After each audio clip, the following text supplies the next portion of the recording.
Islamabad high court का साबिक वज़ीर-ए-आज़म मियां नवाज शरीफ को 10 सितंबर को पेश होने का हुक्म। मियां नवाज शरीफ को सरेंडर करने के लिए 9 रोज की मोहलत।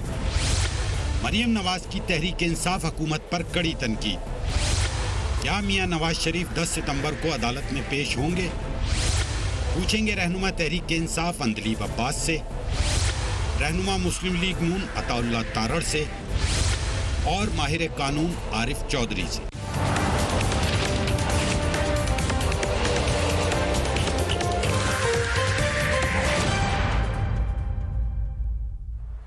And a very warm welcome to the show.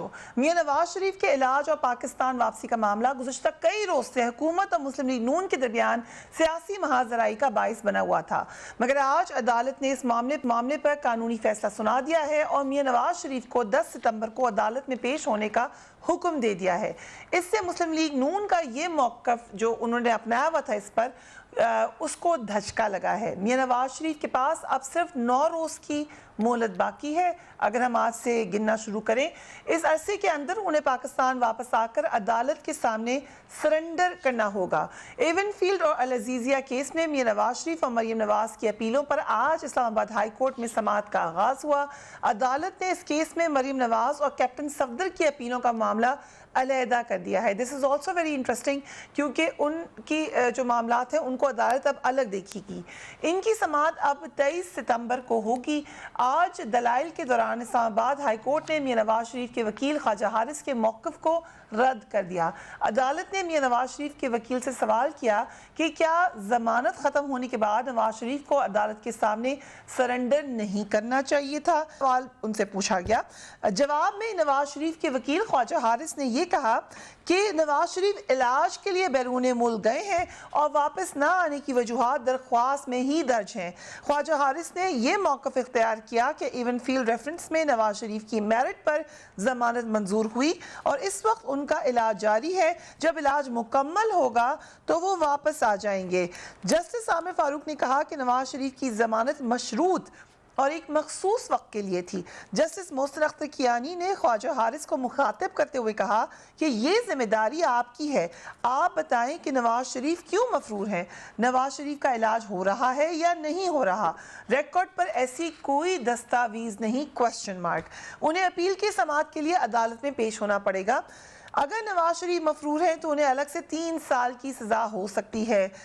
Trial या अपील में पेशी से फरार होना भी जुर्म है, मगर अभी उन्हें मफरूर करार नहीं दे रहे। ये भी अदालत ने कहा। नवाज शरीफ को सरेंडर के लिए एक मौका फराहम कर रहे हैं। आइंदा समाअत पर नवाज शरीफ को अदालत पेश होना पड़ेगा जो 10 सितंबर को होगी। समाअत के बाद जस्टिस आमिर फारूक की सरबराही में 2 रुकनी बेंच ने 4 सफ़ात पर मुश्तमिल तहरीरी हुक्मनामा भी जारी कर दिया।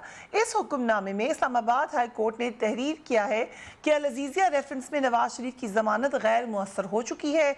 अदालती हुक्मनामे में नवाज शरीफ को 9 रोज़ की मोहलत देते हुए कहा है कि वो 10 सितंबर तक अदालत के सामने सरेंडर कर दें। इसी तहरीरी हुक्मनामे में यह भी कहा गया कि नवाज शरीफ ने बैरून मुल्क जाने से आगाह नहीं किया था। क्या मियां नवाज शरीफ पाकिस्तान वापस आएंगे? अब सबसे अहम सवाल यही है। इस हवाले से ही बात करेंगे, लेकिन पहले देख लें कि इंफॉर्मेशन मिनिस्टर ने क्या कहा। Let's watch Shibli Faraz. Court ने भी कह दिया कि उनको हर सूरत में इधर वापस आना होगा, उनको पहले गिरफ्तारी देनी होगी और उसके बाद उनको उनकी जमानत की सोचा जा सकता है। अब ये तो अदालत का फैसला है, ये कानून का फैसला है। अगर एक 3 मरतबा वज़ीर आज़म जिसको इलेक्ट किया गया है और वो अगर कानून से अपने आप को ऊपर समझता है तो ऑफिस का होना, बल्कि मैं तो कहता हूं कि उसकी सजा तिगनी होनी चाहिए। And very warm welcome to you Atta Tarar साहब। इस वक्त जिससे भी पूछो पीएमएलएन में वो कहते हैं कि असल बात आपको पता है, मगर अता तारड़ साहब अभी हमारे साथ मौजूद नहीं है। जैसे ही उनसे रब्ता होता है तो हम उनसे बात करेंगे। आरिफ चौधरी साहब, आई कम टू यू। आज क्या हम कह सकते हैं कि पीएमएलएन का जो मौक़िफ़ था वो थोड़ा कमज़ोर साबित हुआ है? पहली बात तो ये है कि ये जो ज़मानत मिली थी इसकी थोड़ा सा पता चलना चाहिए कि ये 8 हफ्तों के लिए थी और मेडिकल ग्राउंड पे थी, ये मेरिट पे ज़मानत नहीं थी। और इसके साथ ये कहा गया था कि इन 8 हफ्तों के बाद अगर एक्सटेंशन आपको चाहिए तो आप सूबाई हुकूमत से रब्ता करेंगे। और सूबाई हुकूमत से रब्ता ना किया गया। सूबाई हुकूमत ने रिजेक्ट कर दिया इसे, इनकी एप्लीकेशन जो एक्सटेंशन की अगर कोई दी तो उसे रिजेक्ट कर दिया। और उसके बाद चाहिए ये था कि उसे ये चैलेंज करते और वहाँ उन्हें सब्सटेंशिएट करते, उनके पास वो रिकॉर्ड पेश करते जो मेडिकल ग्राउंड जिसकी बुनियाद पर वो गए थे कि वहाँ उनकी हालत खुदा न खास्ता प्रिकैरियस है और इस तरह की कंडीशन है कि वो सफ़र नहीं कर सकते। दूसरा जो मामला था वो था उसके सामने लाहौर हाई कोर्ट के सामने। लाहौर हाई कोर्ट के सामने एग्जिट कंट्रोल लिस्ट का मामला आया। एग्जिट कंट्रोल लिस्ट से निकाले जाने के लिए जो शर्त लगाई गई वो गवर्नमेंट चाहती थी कि 7 अरब का बॉन्ड हो। लेकिन अदालत ने एक कागज़ जो था MNA से भी कही थे और शहबाज शरीफ साहब उनकी ज़ुबानी या यूँ समझे कि एक अंडरटेकिंग जो थी उसे ट्रस्ट करते हुए वन टाइम उन्हें जाने की इजाज़त दी। ये तो वास्ट हो गया ना। अभी आज़म चौधरी साहब, अभी अदालत ये कह रही है 9 दिन में आए वापस नवाज शरीफ। मैं आप बताता हूँ कि ये जो एप्लीकेशन थी ना ये थी 561A के तहत, ठीक है, और CRPC के तहत। और ये एप्लीकेशन थी, इसमें वो कह रहे थे कि हमें यानी एग्जेम्पशन दी जाए परमानेंट बुनियादों पर। यानी ये नहीं है कि वन टाइम एग्जेम्पशन या एक दफ़ा नहीं आ सकते। तो जिस तरह 540A के तहत आप एप्लीकेशन देते हैं कि जी एग्जेप्ट किया जाए उससे हाजिरी से, वो नहीं थी। ये थी 561 इनहेरेंट पावर जो है सुप्रीम को हाई कोर्ट की, उसके तहत राब्ता किया एप्लीकेशन दी गई थी और काफ़ी सफात पे मुश्तमिल थी, जिसमें बुनियादी जो असूल था जो चाहिए था कि वो अपना रिकॉर्ड पेश करते और उनकी मेडिकल कंडीशन के बारे में वो कहीं कोई जिक्र नहीं था, बल्कि और तरह यानी चीज़ें थी और जिसको देखते हुए कोर्ट ने कन्विंस नहीं हुई। तो क्या हम कह सकते हैं कि आज जो एप्लीकेशन दी गई थी वो इसलिए दी गई थी कि नवाज शरीफ साहब का शायद कोई प्लान नहीं है वापस आने का? नवाज शरीफ साहब का प्लान तो यकीनन नहीं होगा, लेकिन उन्हें आना इसलिए ज़रूरी है कि माजी में भी अक्सर यहाँ ये कहा जाता है कि नवाज शरीफ साहब जो है सब कुछ छोड़ छाड़ के आ गए थे।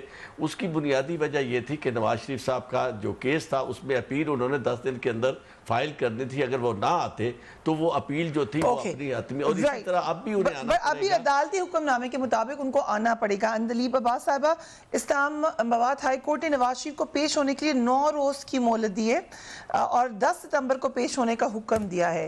हुकूमत का क्या मौक़िफ़ है इस हवाले से? बिल्कुल आज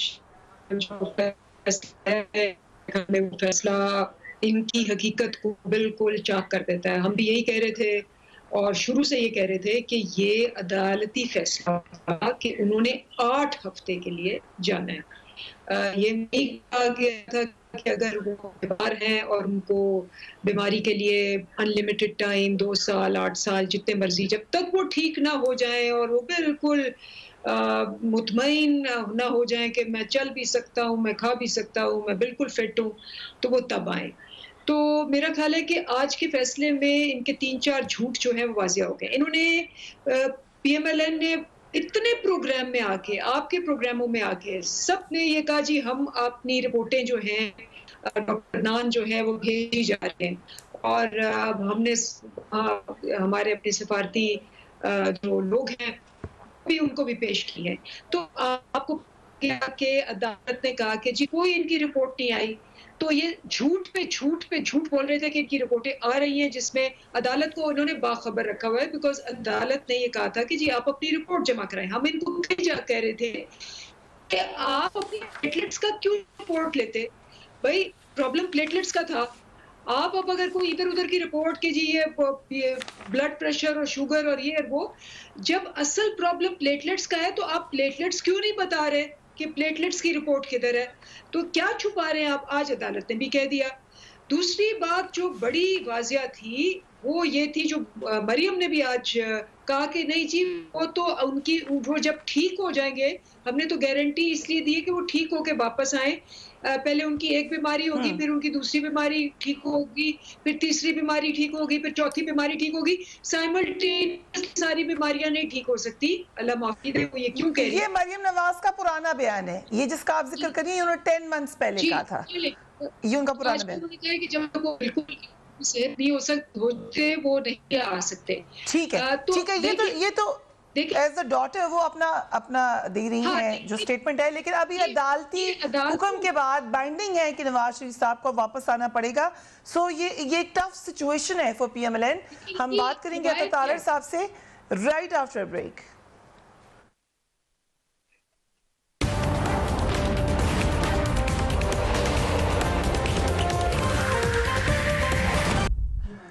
and welcome back. Atta Tarar साहब हमारे साथ मौजूद हैं। मरीम नवाज साहिबा ने जब उनसे पूछा गया उनकी वालिद के बारे में तो उन्होंने ये कहा कि अभी उनका इलाज हो रहा है, जैसे इलाज मुकम्मल होगा हालत ख़तरे से बाहर होगी अगले दिन वो आ जाएंगे। ये मरीम नवाज साहिबा की आज की स्टेटमेंट है। जो बात करी थी अंदरीब अब्बास साहिबा वो स्टेटमेंट उन्होंने उस वक्त दी थी जिस तक नवाज शरीफ साहब गए थे बाहर। अता तारिर साहब, अब इस्लामाबाद हाई कोर्ट ने नवाज शरीफ साहब को पेश होने के लिए 9 रोज़ की मोहलत दी है। क्या नवाज शरीफ साहब 10 सितंबर को पाकिस्तान में होंगे? फरिया साहिबा बहुत शुक्रिया। मैं बिल्कुल सेहत का मामला इस पर सियासत नहीं करूँगा और मैं फैक्चुअल पोजीशन थोड़ी एक्सप्लेन करना चाहता हूँ और ये आपके बेनिफिट के लिए भी, व्यूअर्स के लिए भी और अंदलीब अब्बास साहिबा को भी शायद केस के हवाले से मालूमात का नहीं पता। मैं थोड़ी फैक्चुअल सिचुएशन एक्सप्लेन कर दूँ। एक केस है जो लाहौर हाई कोर्ट में है जहाँ अंडरटेकिंग्स हैं बाहर जाने के हवाले से, ECL से नाम हटाए जाने के हवाले से, और उस अंडरटेकिंग में ये दर्ज है कि वो विदिन 4 वीक्स या जब वो फिट होंगे, या अंग्रेजी का लफ्ज और उर्दू का लफ्ज या, जब वो फिट होंगे और डॉक्टर्स डिक्लेयर कर देंगे कि वो फिट हैं तो वो वापस आ जाएंगे।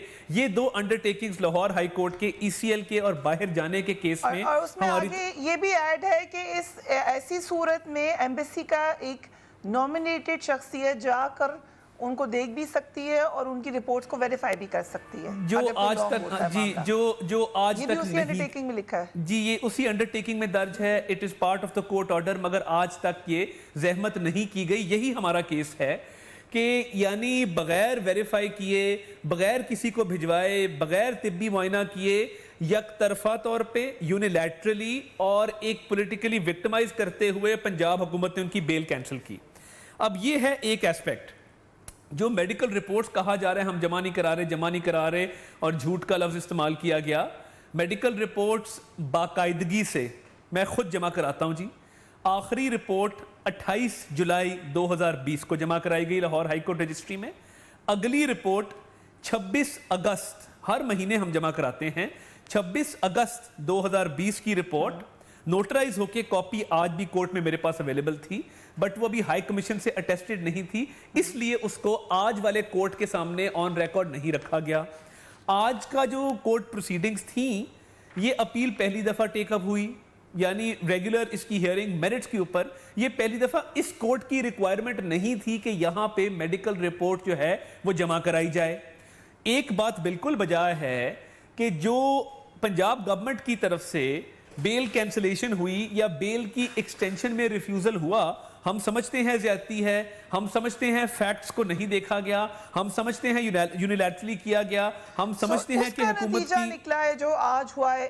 इन योर ओपिनियन ये नतीजा जो बिल्कुल आप बिल्कुल ठीक, नतीजा जिस भी वजह से निकला, अब क्या होगा? मियां नवाज शरीफ साहब इस कौन से हॉस्पिटल के जेर इलाज हैं? मैं बता दें क्या उनकी सेहत का हाल है और क्या क्या डॉक्टर्स ने कहा है? जी देखिए, वो जो मैं अर्ज कर रहा था कि वो जो यूनिलैटरली, और वो कोविड था, फिर कोर्ट की छुट्टियां थी, वो ऑब्वियसली हम उसमें कोर्ट नहीं गए, मगर जो हॉस्पिटल्स की आप बात कर रही हैं, Royal Brompton Hospital, Guy's and St Thomas Hospital, Hammersmith Hospital, London Bridge Hospital, University College Hospital, को तकरीबन 5 अस्पताल हैं जिनके कंसल्टेंट्स के, स्पेशलिस्ट के वो जेर इलाज हैं, जहां उनके टेस्ट और इन्वेस्टिगेशंस जो हैं वो कैरी आउट किए गए हैं और किए जा रहे हैं। मेडिकेशंस पे जो उनको मेंटेन किया जा रहा है, इन तमाम अस्पतालों के जो डॉक्टर्स हैं उनकी गाइडेंस पे, उनकी एडवाइस पे और मशवरा करके किया जा रहा है। ठीक। तारिर साहब, क्योंकि आपको इनसाइड अच्छी तरीके से पता है, आपका एस्टिमेट क्या है कि क्या मुमकिन होगा नवाज शरीफ साहब के लिए कि ट्रैवल करके आ जाए 10 तक, या आपको लग रहा है कि ऐसा तो बिल्कुल मुमकिन नहीं है? देखिए, सबसे पहली बात तो ये है कि उनका एक हार्ट का प्रोसीजर होना है, कैथेटराइजेशन होनी है, और वो जब तक नहीं होगी उनकी हार्ट को ब्लड सप्लाई जो है वो ठीक तरीके से नहीं जा रही, और वो उनका प्रोसीजर मुकम्मल होगा, और अगर फिजिकली या वो मेडिकली फिट नहीं है ट्रैवल करने के लिए and he is indisposed for that reason, तो फिर ऑब्वियसली उनके लिए मुश्किल होगा। और जो मरीम नवाज साहिबा की स्टेटमेंट अभी जिसका जिक्र हो रहा है, वो मियां नवाज शरीफ साहब की अपनी भी यही स्टेटमेंट थी जाने से पहले कि मैं 1 घंटा भी इजाफी बाहर नहीं रुकना चाहता। मैं अगर मेडिकली फिट हो जाता तो मैं वापस आ जाऊंगा। अब उसमें एक बट ये interesting- बात आप अदालत को कैसे बावर कराएंगे, क्योंकि अर्ज अदालत करता ने हूं तो जी। कहा है कि सरेंडर करें, वो अभी हम मफरूर डिक्लेयर नहीं करें बट सरेंडर करें। जो बेल की कैंसलेशन या बेल की एक्सटेंशन में जो रिफ्यूजल है पंजाब गवर्नमेंट का, उसके खिलाफ हमारी जो एक एक्शन लाए करता है लीगली, उसने अभी वो टाइम बार नहीं हुआ, यानी उसमें हमारे पास अभी भी मौका है कि हम उस ऑर्डर के खिलाफ कंसर्न्ड कोर्ट में जाके उसको चैलेंज कर सकें। वो एक रेमेडी है जो हमें अवेलेबल आपको तो है। पहले चले जाना चाहिए था। बिल्कुल बिल्कुल जाना चाहिए था, But you have this option, so you'll go in appeal. जी वो देखिए वो एक ऑप्शन है जो ज़ेरे गौर है, हमारे पास वो ऑप्शन मौजूद है। कानूनी पैनल से मशवरे के बाद हो सकता है कि उस ऑप्शन को एक्सप्लोर किया जाए। आज कोर्ट को भी हमने ये कहा कि काइंडली आपका कोई ऑर्डर हमारी किसी और प्रोसीडिंग को प्रेजुडिस ना करे, हमारी कोई और प्रोसीडिंग या हमारी कोई और रेमेडी अगर लाए करती है तो हमें वो राइट रहेगा कि हम उसको परसू कर सकें। तो लीगली और फैक्चुअली ये मामलात हैं, और देखिए आने वाले दिनों में कल परसों तक जो भी लीगल स्ट्रैटेजी इस पे बनेगी वो obviously based on medical record, based on court orders, और ये सब चीजें मद्देनजर रखते हुए बनेगी और उसके मुताबिक ही आगे चला जाएगा। ठीक। सो अभी ये आप कह रहे हैं कि ये एक ऑप्शन है जिसको हम देख सकते हैं। दरीब अब्बास साहिबा, एक तो बेल के हवाले से आपका मौकफ किया, क्योंकि बात में पंजाब गवर्नमेंट पे आती है, वही पंजाब गवर्नमेंट जिन्होंने पूरे कॉन्फिडेंस के साथ इजाज़त भी दी थी प्राइम नवाज शरीफ साहब को जाने की। हमने ऑब्वियसली इंसानी हमदर्दी पे इजाज़त दी थी, बिल्कुल। और अदालत ने बड़ी क्लियरली आज कहा है कि 8 हफ्ते के लिए भेजा गया था, 8 हफ्ते ख़त्म हो गए, तो इसलिए ये फरार अभी तक क्यों है, ये अदालत का रिमार्क है कि जी अभी तक फरार क्यों है। और दूसरी बात ये कि मैं सुन रही थी इनको, तो इन्होंने मान लिया है, नंबर 1 इन्होंने माना है कि वो उनका कोई इरादा नहीं है वापस आने का नियर फ्यूचर में, और नंबर 2 कि वो जितने भी अस्पतालों में इन्होंने गिनवाए हैं और जो रिपोर्टें हैं, वो अदालत ने साफ कह दिया कि जी उनके पास तो कोई ऐसा एविडेंस नहीं है। तो वो जो मेन रिपोर्ट थी जिसपे प्लेटलेट्स पे था कि जी प्लेटलेट्स कितने हैं इस वक्त, उसकी भी रिपोर्ट जो है वो बार बार इनसे मंगवाई गई। अगर इनके पास इस वक्त मौजूद है अता तारड़ के साहब के पास, तो ज़रूर दिखा दें कि प्लेटलेट्स इस वक्त कितने हैं, बिकॉज असल इशू तो प्लेटलेट्स का था।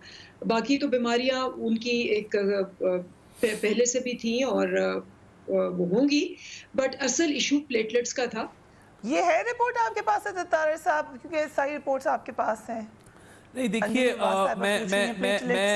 मैं उस हवाले से क्लियर कर दूं, उसमें प्राइम मिनिस्टर ने भी कहा, अभी रीसेंट इंटरव्यू उन्होंने किया, उन्होंने कहा जी मल्टीपल एलिमेंट्स, उन्होंने खुद कहा कि जी मुझे मेडिकल जो डॉक्टर्स का पैनल है उसने बताया कि अगर सिर्फ प्लेटलेट्स हों वो इशू नहीं है, इशू ये है कि प्लेटलेट्स के साथ साथ हार्ट और किडनीज इन्वॉल्व हैं, कैरोटिड आर्टरीज का मसला है। तो हमने जो रिपोर्ट जमा कराई है उसमें हमने बताया है कि प्लेटलेट्स को मेंटेन किया, मैं मुझे अर्ज करने दीजिएगा, प्लेटलेट्स को मेंटेन किया जा रहा है थ्रू स्टीरॉइड्स एंड मेडिकेशन, और जब तक उनका हार्ट का प्रोसीजर नहीं होगा परमानेंटली उनकी कोई भी बाकी बीमारी को एड्रेस नहीं किया जा सकता। वो ऑन रिकॉर्ड है, वो रिपोर्ट के अंदर दर्ज है, हर चीज लिखी हुई है जी। बट कोर्ट ने ये भी कहा कि कोई प्रूफ नहीं है हमारे पास कि हम कैसे कि वो ट्रैवल नहीं कर सकते। वो कोर्ट ने प्रूफ कौन सा देना पड़ेगा आपको? इस कोर्ट ने ठीक कहा, बिकॉज इस कोर्ट के सामने कोई मेडिकल एविडेंस नहीं था। आज पहली हियरिंग थी, क्योंकि रिक्वायरमेंट लाहौर हाई कोर्ट की थी कि वहां पे पीरियोडिकल मेडिकल रिपोर्ट्स जमा कराई जाएं as per hour own undertaking, तो वहां जमा कराई जाती रही। यहां पे क्योंकि पहला दिन था और हाई कमीशन ने अभी वो कागजात अटेस्ट नहीं किए, नोटराइज कॉपी जरूर थी, बट आने वाले वक्त में हम मेडिकल रिपोर्ट जरूर जमा कराएंगे। राइट, बट हाई कमीशन का मौका भी आपको पता है इस सवाल से क्या है। We will take a break, उसके बाद बात करते हैं कि लीगली आप क्या ऑप्शन होगी। एक तारड़ साहब ने बताया कि अपील का ऑप्शन अभी खुला है, बट व्हाट नेक्स्ट हम पूछेंगे चौधरी साहब से राइट आफ्टर ब्रेक।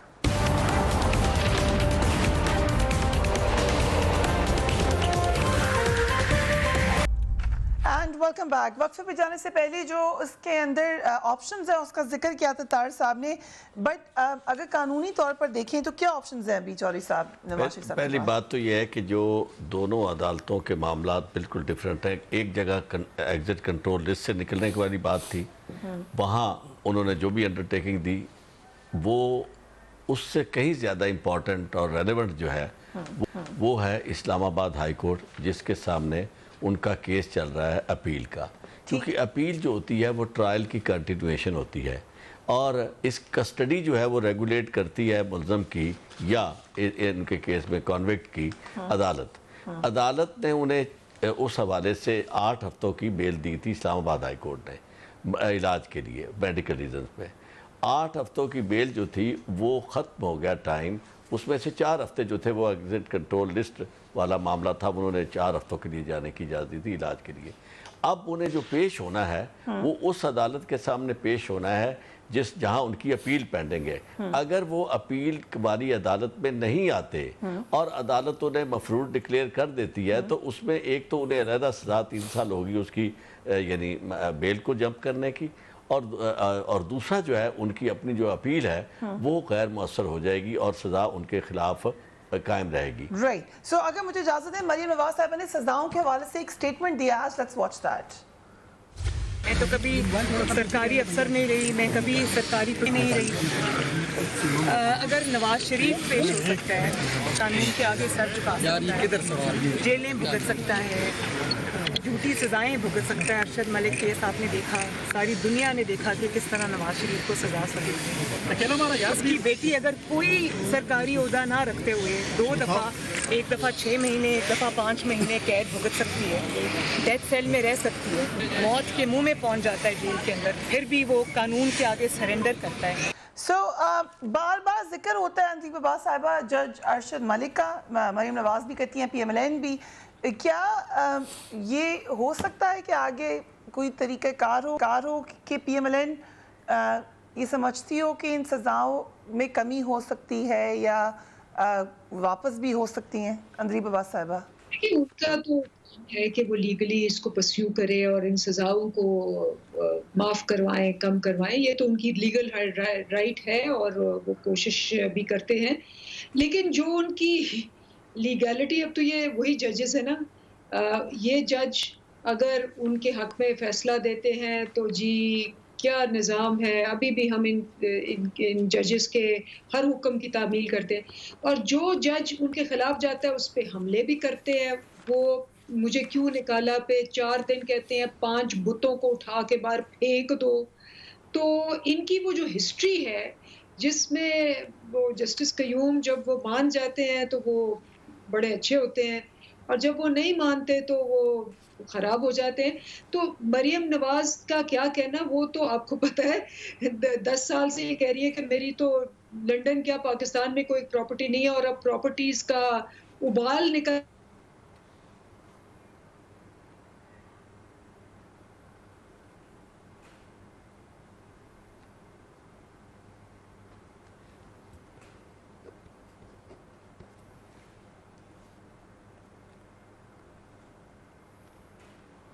हर दफा उनका झूठ पकड़ा जाता है और हर दफा वो आके लोग उनके डिफेंड करते हैं और लीडर्स इनके भागे होते हैं, वो खामोश हो जाती हैं।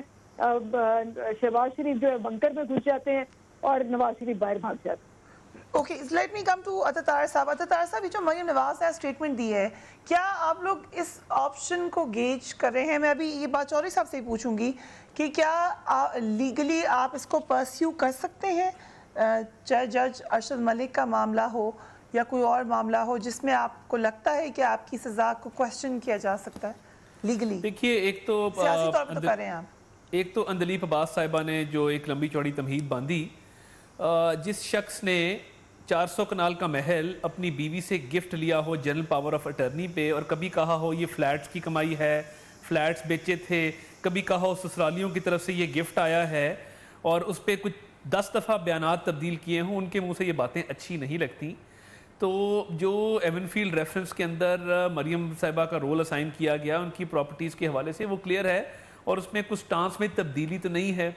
नंबर 2, पब्लिक ऑफिस होल्डर का उनका बिल्कुल अपनी जगह स्टांस बजा है कि वो कभी पब्लिक ऑफिस होल्डर नहीं रही, सरकारी ओहदा ज़िंदगी में नहीं रखा।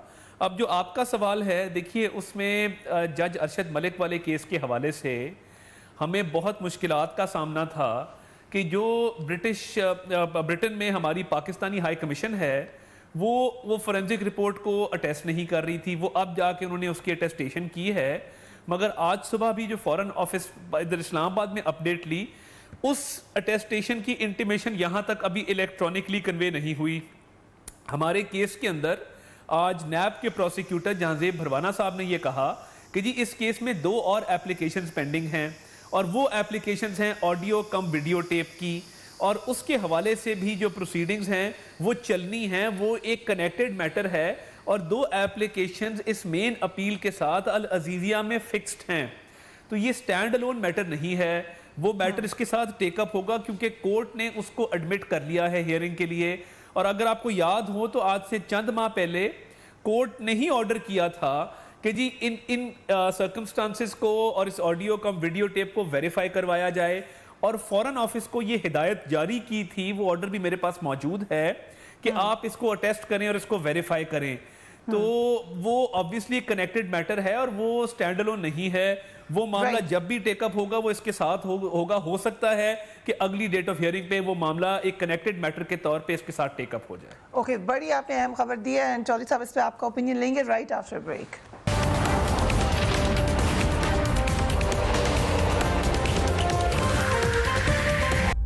And welcome back. Chaudhry sahab, quickly, क्या अरशद मलिक साहब की जो उनका एंड हुआ है उसके बाद क्या नवाज शरीफ साहब की सजा खारिज हो सकती है? देखिए, बात यह है कि जब ये मामला सुप्रीम कोर्ट में आया था तो सुप्रीम कोर्ट ने बाकायदा इसमें क्राइटेरिया एक बना दिया था वेरोसिटी टेस्ट, उस सारी एविडेंस का जो पेश की गई जिस पे बात हुई थी। आज अगर ये रिलाई करते हैं उस पर, तो वो सारा टेस्ट अगर उसमें से गुजर जाते हैं जो और उस म्यार पे आ जाते हैं, तो मैं ये समझता हूँ कि ये बिल्कुल केस उसके करीब आ जाता है जिस तरह मलिक यूं वाला केस था। मलिक यूं वाले केस में ये सूरत हाल थी कि वहाँ 2 जजेस की गुफ्तगू राशिद अजीज साहब की और उनकी जो थी उसको किसी ने डिनाई नहीं किया था। यहाँ वो डिनाई कर रहा है। तो इसलिए बात यह है कि अब इसमें तीनों सूरतें हो सकती हैं। कोर्ट अगर इस सारे मामले में इस नतीजे पर पहुँचती है कि ये जो जज था वो क्रेडिबल नहीं था, यकीनन ऑनरेबल नहीं था, तो उसकी इंटेग्रिटी की कमी की वजह से कोर्ट जो है सज़ा सेटिसाइड भी कर सकती है, सज़ा को वो नीचे भेज सकती है उसी एविडेंस को दोबारा रीअप्रेज करने के लिए। नई एविडेंस के चांसेस नहीं है, एविडेंस वही होगी लेकिन रीअप्रेजल और दोबारा डिसीजन के लिए रीट्रायल जो है डिनोवो नहीं होगा, नहीं रीट्रायल नहीं होगा। उसके लिए दोबारा भेज सकती है नीचे कि इसको उसी अप्रेजल ऑफ एविडेंस के लिए कि फैसला जो है वो दोबारा किया जाए। इसका फायदा होगा नवाज, इसका फायदा नवाज शरीफ साहब को हो सकता है, और अगर वो ना आए, अगर तो ना आए, और ये सारे के सारे फवायद जो मुतवक्को है ये सिर्फ उस सूरत में जब नवाज शरीफ साहब खुद पर्सनली अपीयर होते हैं। अगर पर्सनली अपीयर नहीं होते तो ये फवायद इनमें से कोई हासिल नहीं होता। राइट। अच्छा तार साहब, लीगली भी और सियासी तौर पे भी ये तो एक चांस अपॉर्चुनिटी बन सकती है नवाज शरीफ साहब के लिए, तो फिर वो क्यों नहीं आएंगे? देखिए, जो मेडिकली मैंने अर्ज़ किया, उनकी इस वक्त सिचुएशन है, उनकी हार्ट को ब्लड सप्लाई नहीं जा रही और उनका एक कैथेटराइजेशन होना है। कोविड की वजह से हॉस्पिटल्स जो हैं वो प्रोसीजर्स नहीं कर रहे थे, और यूके बहुत बुरी तरह अफेक्ट हुआ और उन ममालिक में से था जहां कोविड बहुत राइज पे था और पीक की तरफ गया। तो वो जब उनका प्रोसीजर हो जाएगा वो बिल्कुल वापस आ जाएंगे। मगर अगर हमारे पास ये एविडेंस हुई कि वो इनडिस्पोज्ड हैं, नहीं आ सकते, किन वजूहात की बिना पे नहीं आ सकते, तो अगली पेशी पे तमाम तर एविडेंस, तमाम तर रिपोर्ट्स और तमाम तर आर्ग्यूमेंट्स ऑनरेबल जजेस के सामने रखेंगे और उनको बताएंगे कि जी ये वजूहात हैं जिनके बिना पे वो नहीं आ सकते। तो ये अब हमारी जब मुशावरत होगी उसके बाद फाइनल लीगल स्ट्रेटजी तय करके तो वी विल मूव फॉरवर्ड इंशाअल्लाह। राइट। अंदरी बवास साहिबा, सियासी तौर पे पीटीआई को फायदा है नवाज शरीफ साहब का पाकिस्तान में आने का या नुकसान है? एक सियासी पहलू भी है इस बात का। बात है कि हम तो ये सारा जो एक्सपोजर हो रहा है ये तो मतलब सारी अवाम को पता चल रहा है। एक तो वो मफरूर हो गए, दूसरा वो वापस आने को तैयार नहीं है, तीसरा इनके सारे खानदान को ये जो